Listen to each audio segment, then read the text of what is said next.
নমস্কার বন্ধুরা, দেখুন আমি আজকে পমফ্রেট মাছ নিয়ে নিয়েছি। আমি আজকে পমফ্রেট মাছ দিয়ে সর্ষে দিয়ে পোস্ত দিয়ে আমি আজকে রান্না করব। আপনারা পুরো ভিডিওটা দেখতে থাকুন। দেখুন আমি সাদা সর্ষে আর লঙ্কা নিয়ে নিয়েছি, আমি বেটে নেব। এবার আমি পোস্তটা বেটে নেব। মাছে লবণ হলুদ মাখিয়ে নেব, দিয়ে দেবো লবণ হলুদ,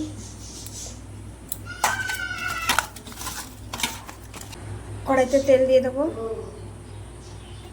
মাছগুলো ভেজে নেব।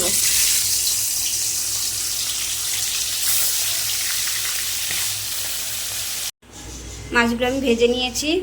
মাছ ভাজা তেলের উপর দিয়ে দেবো গোটা জিরে। এবার সর্ষে বাটাটা দিয়ে দেবো।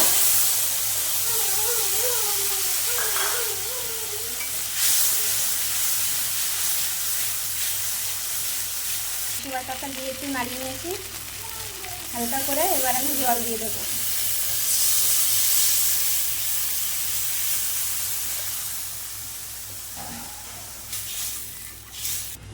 দিয়ে দেবো পরিমাণ মতন লবণ, পরিমাণ মতো হলুদ।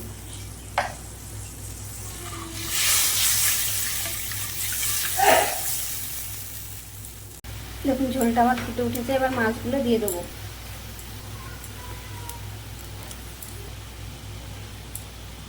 মাছটা দিয়ে আমি ঝোলটা ভালো করে ফুটিয়ে নেব।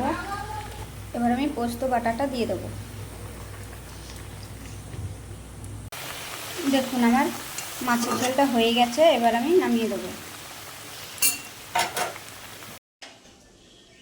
দেখুন আমি মাছের ঝালটা নামিয়ে নিয়ে এসেছি। আপনাদের যদি এই রেসিপিটা ভালো লেগে থাকে তাহলে লাইক কমেন্ট শেয়ার এবং সাবস্ক্রাইব করে দেবেন।